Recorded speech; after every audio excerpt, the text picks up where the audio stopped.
Investigaciones epidemiológicas estiman que en Cuba alrededor de 600.000 personas padecen una enfermedad renal. De ellas, más de 3.000 se encuentran en hemodiálisis crónica, 100 en diálisis peritoneal y cerca de 1.000 personas viven con un trasplante renal. Detectar y tratar la enfermedad renal crónica es una prioridad para los especialistas de los 57 centros dedicados a la atención nefrológica en el país.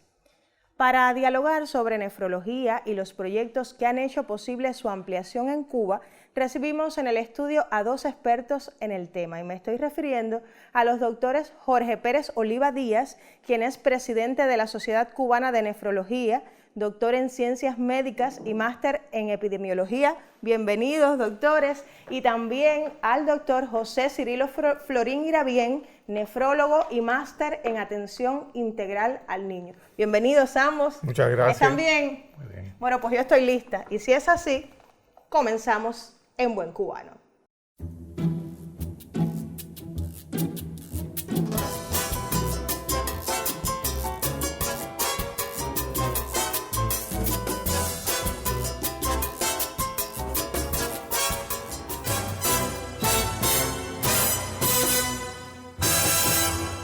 Lo adelantábamos en la presentación, hablamos hoy sobre nefrología en Cuba y no pocos expertos aseguran que la enfermedad renal crónica es un serio problema de salud en nuestro país. ¿Es así? ¿Están de acuerdo? Absolutamente, pero no en Cuba, en el mundo entero.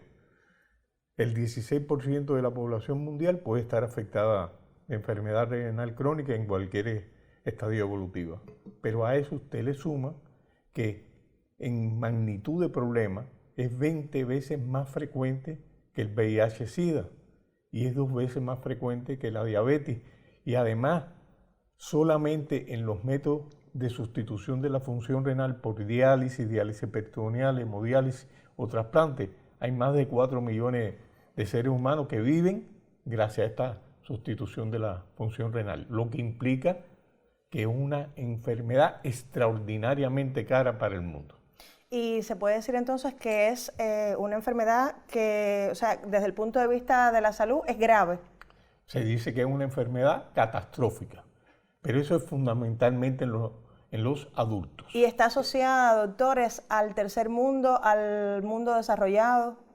Bueno, en alguna medida, en el mundo subdesarrollado hay mucha enfermedad de causas infecciosas que, en primer lugar, los pacientes tienen un fallo renal agudo y después se cronifica ese fallo renal agudo. En el caso de los niños, doctor, ¿este problema es así tan grave también? No, por suerte creo que no tiene la connotación que tienen en adultos. Hay una incidencia y una prevalencia de enfermedad renal crónica, pero jamás a nivel de los adultos. Incluso dentro de las enfermedades crónicas no transmisibles en pediatría, la enfermedad renal crónica no ocupa de los primeros lugares. Es decir, que por suerte la incidencia y la prevalencia no es muy alta. En Cuba la prevalencia está alrededor de 40 pacientes años. En cuanto a prevalencia, en cuanto a incidencia, está alrededor de 6 a 8 pacientes años. ¿Hasta los 18 años, doctor? Nosotros llegamos, precisamente, la pediatría llega hasta los 18 años. Ya a 19 años pasa a la edad adulta. ¿Y cuáles son las causas que desencadenan una enfermedad renal crónica en nuestro país? En el mundo entero son las crónicas no transmisibles. Sobre la base del envejecimiento poblacional, las personas viven más, tienen más tiempo para desarrollar complicaciones a lo largo de la vida y eso explica por qué en Cuba la primera es la hipertensión y la segunda es la diabetes mellitus. Pero en el mundo es al revés. La primera es la diabetes mellitus, que está muy vinculada a la obesidad, y la segunda es la hipertensión. Estas dos causas explican más del 60% de los pacientes que inician diálisis cada año. Esto es totalmente diferente, como bien expresaba el profesor, en los niños. O sea que si es así, es posible también prevenirla y tratarla, o sea, controlarla. En todas las enfermedades crónicas lo más importante es hacer la prevención primordial. El profesor nos hablaba sobre algunas causas para los adultos y en el caso de los niños es igual, diferente. No, totalmente ¿Cómo diferente, ¿no? En el niño, lo dividimos en el niño menor de 5 años y el niño mayor de 5 años. En el menor de 5 años son las malformaciones urológicas, sobre todo obstructivas, la causa más frecuente. Después le siguen la hipoplasia o displasia renal, que son trastornos del desarrollo del riñón, seguida de algunas enfermedades hereditarias en menor cuantía. Ya en el niño mayor de 5 años van a ser las glomerulopatías primarias sobre todo, también la nefropatía de reflujo, es decir, el reflujo vésico-ureteral como causa importante, y también la enfermedad poliquística renal autosómica recesiva, que es la variante de niño. Quisiera preguntarles entonces de qué manera afectó la pandemia a toda la especialidad de ustedes. Yo sé que debió haber sido muy difícil mantener la vitalidad de sus pacientes, pero también influyó en, digamos, la función renal.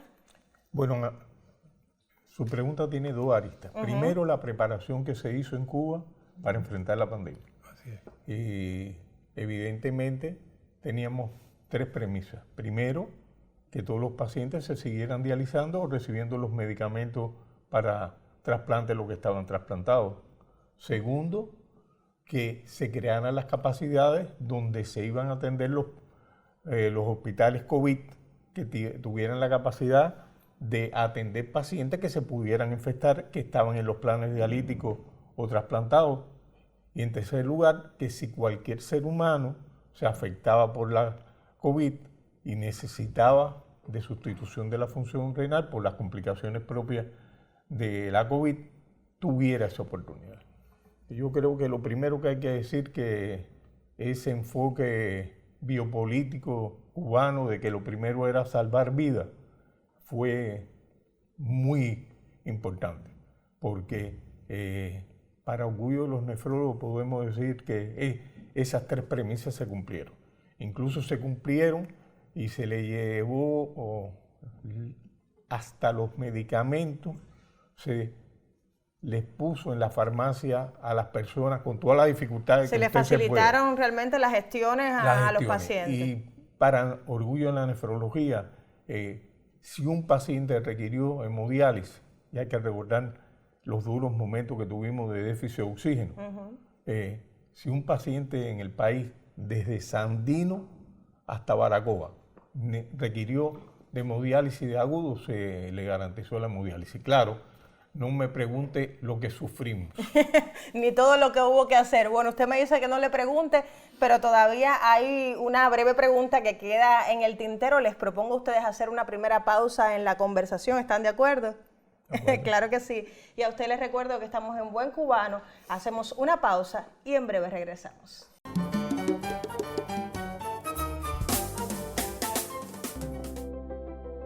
El bloqueo afecta las relaciones de nuestra Asamblea Nacional y las relaciones también con otros parlamentarios del mundo, porque realmente se traduce en todo el actuar, en todo el relacionamiento que tienen los parlamentos con nosotros.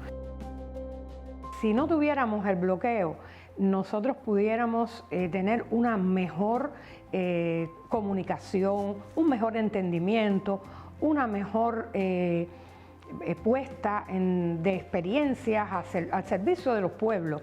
Sin embargo, yo tengo que decir con mucha honestidad que hay muchos amigos en el mundo, las relaciones de nuestra Asamblea Nacional en estos últimos años incluso se ha acrecentado, cuestión que ha hecho que se dé a conocer mucho mejor la realidad de Cuba. Pero no podemos dejar de reconocer que el bloqueo también afecta, porque desde los gobiernos que están en el poder en muchos países, pues hay gobiernos de derecha, hay gobiernos que se oponen al relacionamiento con Cuba, esgrimiendo cuestiones que no son ciertas, y por supuesto son los postulados del bloqueo los que imponen muchas veces los mensajes en los medios de comunicación masivos al servicio de la gran potencia que es el gobierno de los Estados Unidos.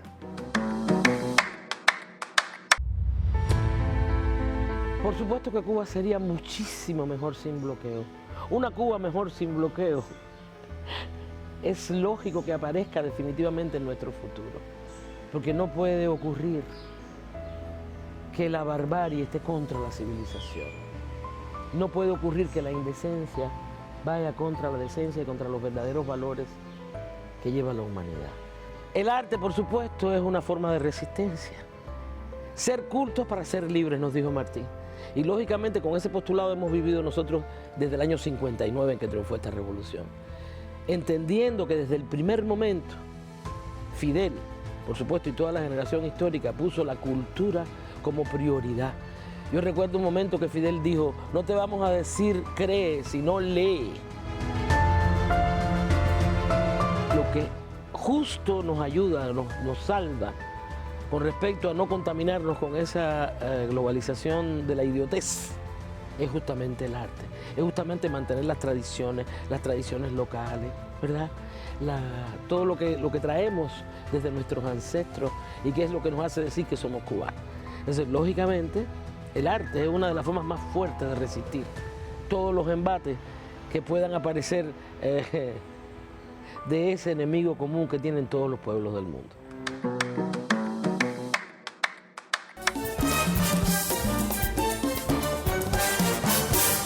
Continuamos en Buen Cubano y antes de la pausa dejábamos una pregunta en el tintero. ¿Afectó la COVID-19 al riñón? ¿Hay estudios que lo demuestran? Internacionalmente sí. Incluso está establecido que dentro de las crónicas no transmisibles, los pacientes que peor evolucionaban, independiente de que estuvieran en diálisis o trasplantados, que esos fueron los que peor evolucionaban, el tener una enfermedad renal crónica ya hacía que la evolución fuera mayor. Los riñones son órganos privilegiados, tienen una gran masa sanguínea que reciben y son el segundo órgano que tenía más receptores para el germen COVID.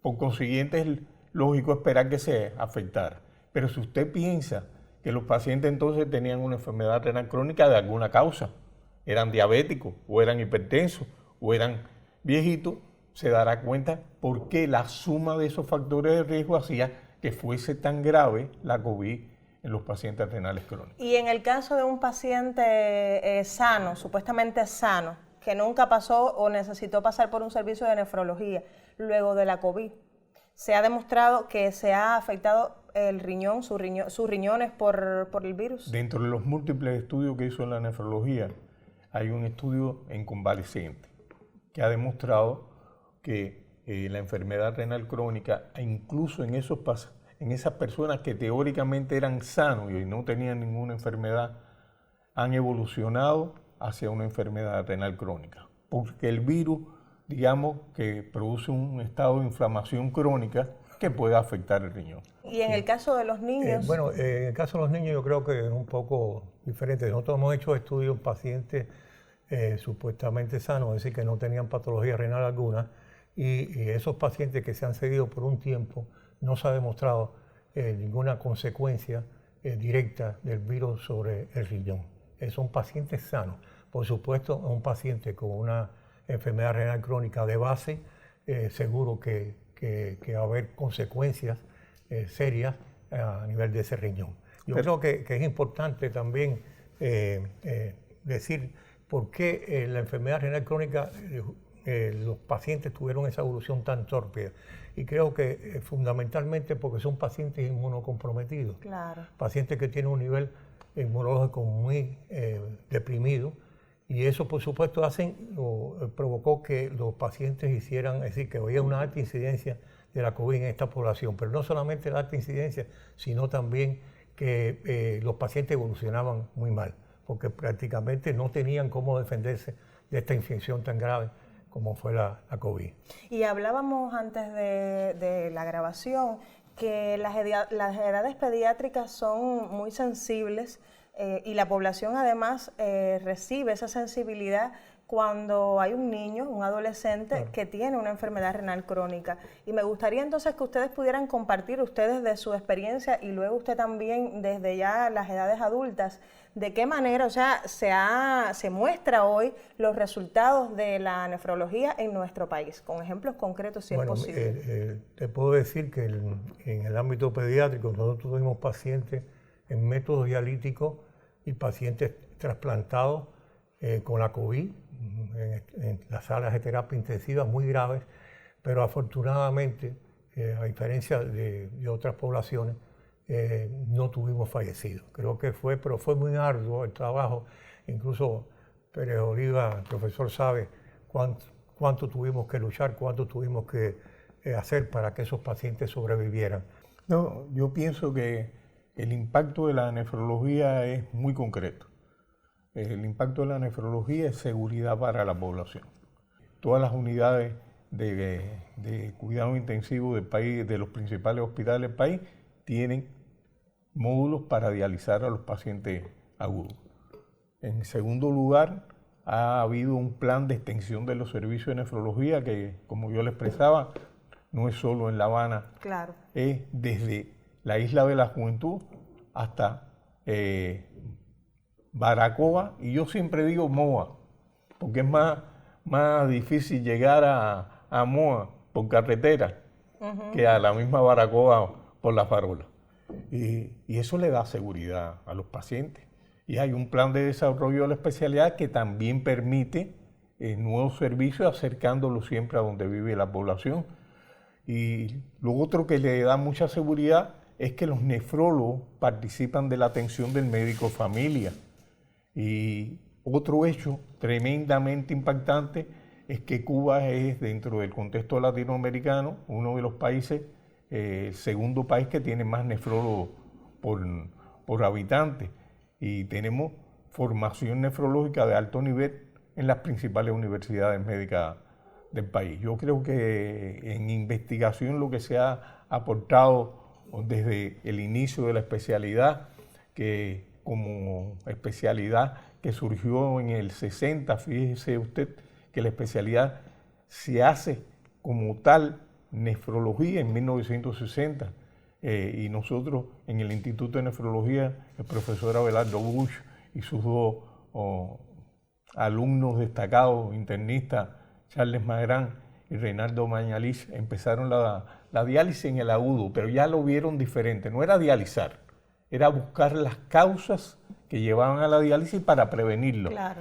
Y además de eso, tal vez lo más importante, que se cambió la metodología, no era dializar solamente, sino tratar de salvar la vida del paciente. Y eso fue la génesis de las unidades de cuidado intensivo en el país, de la terapia intensiva en el país. Y después, en esos momentos hicieron aporte a la nefrología en el tratamiento de la coagulación intravascular diseminada que llevaba al shock séptico o llevaba a los abortos complicados y a las transfusiones incompatibles que eran frecuentes. Y después, el desarrollo de la nefrología ha estado asignado por la innovación. En Cuba se producen casi todos los medicamentos que necesitan los crónicos. Podemos dializar los pacientes en hemodiálisis gracias a la industria farmacéutica cubana. Y me atrevo a decir, doctor, que por todo lo que ustedes explican, entonces la nefrología en Cuba está marcada por el desarrollo de la ciencia, la tecnología y también por el humanismo, ¿verdad? Y por la innovación, porque le quería decir que gracias a la industria biotecnológica cubana contamos con el segundo momento que le da un salto tremendo a la calidad de vida de los pacientes, que es evitar la anemia a través de un producto que se produce biotecnológicamente, valga la redundancia, que es la eritropoyetina recombinante humana. Y es cubano, y se hubiera podido utilizar, como lo utilizamos en todos los pacientes que la necesitan, en prediálisis, en diálisis, en otras indicaciones, en la misma diálisis, si no se hubiese producido en Cuba. Y tenemos muchísimo más para conversar todavía. Les propongo a ustedes hacer una segunda pausa en la conversación. Y a usted les recuerdo que puede comunicarse con nosotros a través de diversas vías, sobre todo nuestro correo electrónico que aparece en pantalla y también las redes sociales.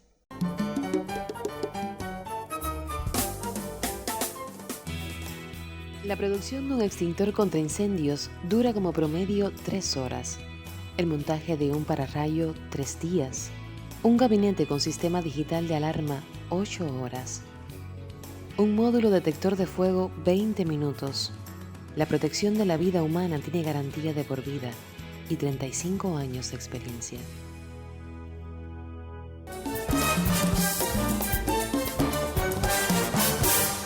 Continuamos en Buen Cubano y estoy segura de que la nefrología lleva además muchísima tecnología. ¿Cómo han logrado ustedes desarrollar y hacer asociaciones, alianzas para lograr todo lo que han logrado? En primer lugar, reconocer el esfuerzo del Estado. Esta es una especialidad del primer mundo y muy cara. Y sin embargo, Cuba sostiene un programa de diálisis de 3.000 pacientes y casi 1.000 pacientes trasplantados. Últimamente, en los últimos 4 años, estamos enfrascados en un proyecto de sostenibilidad y desarrollo de la especialidad, gracias a la colaboración de la Embajada Francesa y del Fondo Francés de la Agencia Francesa de Desarrollo. Esto nos ha permitido cambiar toda la tecnología de diálisis, el 80% de la tecnología de diálisis del país, que estaba muy obsoleta, y además nos permite hacer nuevos servicios, incorporar nuevos pacientes a diálisis. Decirle y señalar que en la complejidad que estamos viviendo hoy, financiera y económica, Sí. Sin acceso a los fondos que necesitan los países para crecer, y con las complejidades de la transportación que hubiera sido de los pacientes de todo el país que están dializándose si no se hubieran cambiado esos más de 480 riñones artificiales. Yo creo que esa es la vía.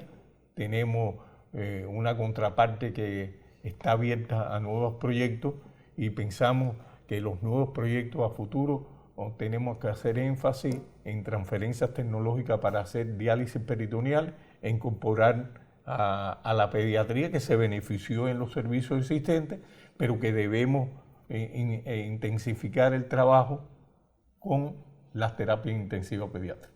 Ahora, no se puede hablar de nefrología sin hablar, por supuesto, del trasplante, que es algo muy sensible. Y yo quisiera preguntarle específicamente a usted, doctor, porque llama la atención que las estadísticas revelan que han disminuido los trasplantes. ¿A qué se debe eso? Sin lugar a duda, creo que la COVID ha influido, y todavía incluso las consecuencias se están pagando todavía. Hemos disminuido el trasplante no solamente en adultos, sino también nosotros, en los niños. Nosotros veníamos haciendo, o teníamos un programa de trasplante que teníamos alrededor de como promedio 4 trasplantes por año.